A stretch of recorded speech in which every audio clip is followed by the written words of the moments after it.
काबिल इज्जत उमर जनाब नामवर हस्ती जावेद अहमद राणा साहब एक्स MLA मेंढर से गुजारिश करता हूँ कि वो स्टेज पे आए और अपने हालात हम सब के बीच गोशो गुजार करें। जनाब जावेद अहमद राणा साहब। मेंढर के आवाम के सारी जानी मानी हस्तियाँ तकरीबन आते यहाँ मौजूद हैं। यहाँ पे जितने लोग हैं तकरीबन मैं सबको पर्सनली जानता हूँ। सबसे मेरा रास्ता पहले इंडियन आर्मी के जवानों की। मैं बड़े दावे से कहूँगा कि जब से 37 RR के कमांडिंग ऑफिसर यहाँ आए हुए हैं, तैनात हुए हैं, इनकी असाइनमेंट जब से यहाँ थी, हमें कभी महसूस नहीं हुआ कि आर्मी और सिविलियन जो हैं वो अलग हैं। इन्होंने हर घड़ी में हमारा साथ दिया और बहुत अच्छे से। जैसा जो मीटिंग की गई वो हमारे इसमें जो कोठा के कमांडर साहब हैं RR के, वो यहाँ पे तशरीफ़ लाए थे और उन्होंने एक तरह से आवाम को बताने के लिए आए थे कि जिस तरीके से 3 सिविलियंस की जो जाने गई, कीमती जाने गई, आगे से ध्यान रहेगा कि इस तरीके के वाक़यात ना हों और कोशिश की जाएगी कि आवाम और फ़ौज का रिश्ता जो है वो बेहतर हो। और हमने भी अपनी बातें रखी कि हमने बताया कि अगर फ़ौज का आंख कान नाक है तो वो यहाँ की आवाम है, लेकिन कुछ लोग जो हमारे बीच में जो गंदे लोग हैं वो गलत इन्फॉर्मेशन दे के जो है वो फ़ौज के हाथों कभी गलत भी करवा देते हैं। उन लोगों पे भी नज़र रखने की ज़रूरत है। और हमने भी यकीन दिलाया कि जिस तरीके से पहले हमारे जो बाप दादा हिंदुस्तान के साथ, हिंदुस्तान की फ़ौज के साथ और साथ ही साथ एडमिनिस्ट्रेशन के साथ चलते रहे, इसके बाद हम भी चलने के लिए तैयार हैं। कुछ गलतियां हमारे में हैं, हम उनको सही करेंगे, कुछ गलतियां आप में हैं, आप उनको भी सीधा कीजिए और इंशाअल्लाह इसके बाद भी ये रिश्ता कायम रहेगा और इस वक्त के साथ भी हम डट के लड़ेंगे। गुरुद्वारा सिंह सभा मनकोट, मैं आर्मी का शुक्रगुजार हूँ, ख़ासकर आज जो इन्होंने यहाँ मेंढर 37 RR में एक जलसा रखा है जिसमें हर एक बलादरी का आवाम को बुलाया गया है। इसमें आर्मी ने हर एक आवाम से पूछा है, हर एक बलादरी से, किसी को कोई तंगी है, तकलीफ़ है, आर्मी क्या कर रही है, आर्मी कैसा काम कर रही है।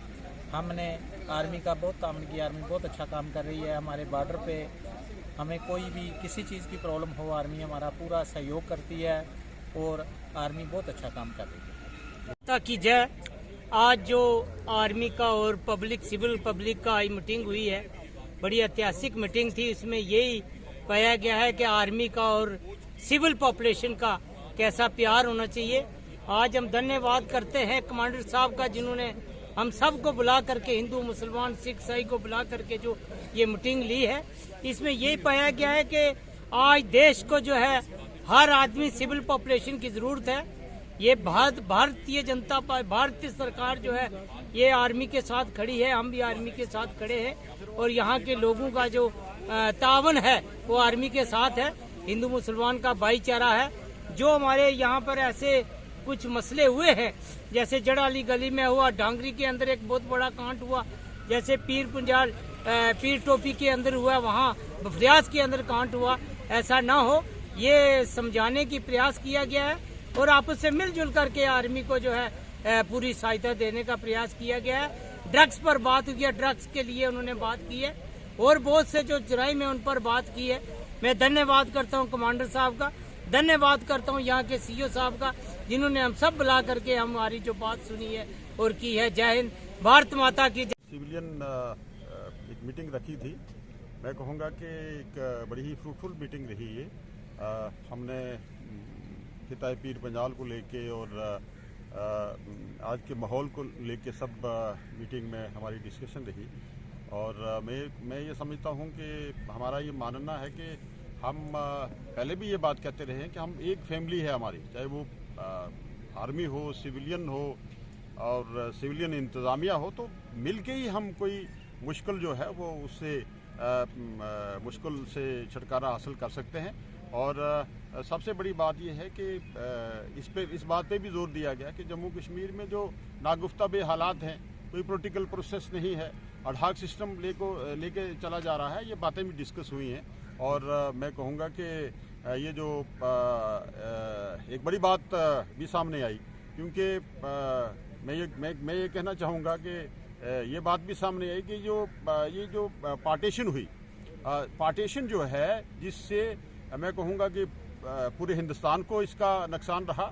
आज तक हम लोग इसका नुकसान उठा रहे हैं, और बिलखुसूस मैं कहूँगा कि इस पार्टीशन से हिंदुस्तान के मुसलमानों का जो नुकसान हुआ वो तो उसकी भरपाई कभी की ही नहीं जा सकती है। और बिलखुसूस मैं कहूँगा कि जम्मू कश्मीर को जो नुकसान हुआ, हम ये कहना चाहते हैं कि जंग तो किसी मसले का हल नहीं है, लेकिन इस वक्त जो बरसरदार लोग हैं वो इंटरनेशनल लेवल पे प्रेशर डालें, और जो हमारा एरिया पाकिस्तान के पास है, पाकिस्तान ऑक्युपाइड कश्मीर और गिलगित बल्तिस्तान, इसको वापस लेने की बात करें। सबसे बड़ी मैं कहूँगा कि सबसे बड़ा हमारा जो सवाल है, जो हमारी परेशानी है, वो यही पार्टीशन है और यही खूनी लकीर है। तो इस पे मैं गवर्नमेंट ऑफ इंडिया को और मैं बिलखुसूस प्राइम मिनिस्टर साहब को ये कहूँगा कि वो जगत गुरु तभी बन पाएंगे कि ये हमारा जो मसला है, पिछले 70 साल से हम इससे जूझ रहे हैं, इससे हमें छुटकारा दिलाएं, और ताकि हमारे एरिया की डेवलपमेंट हो, हमारा एरिया भी जो है वो एक बिजनेस का हब बने, और नौजवान जो है हमारे परेशान है। कोई यहाँ इंडस्ट्री नहीं है, कोई यूनिवर्सिटी नहीं है, कोई मेडिकल कॉलेज नहीं है, कोई इंजीनियरिंग कॉलेज नहीं है, तो होगा भी कैसे कि ये बॉर्डर एरिया है सब। हम जंग व जदल में रहेंगे। पिछले 70 साल से हम प्रॉक्सी वार के शिकार हैं, गुरिल्ला वार के शिकार हैं। तो मेरा ये कहना है कि हमें इस तरफ ध्यान देना चाहिए। जंग तो किसी मसले का हल नहीं है, लेकिन जो हमारा एरिया पाकिस्तान के पास है, वो चाहे गिलगित बल्तिस्तान हो, चाहे पाकिस्तान ऑक्युपाइड कश्मीर हो, इसको वापस लेने के लिए बात करनी चाहिए।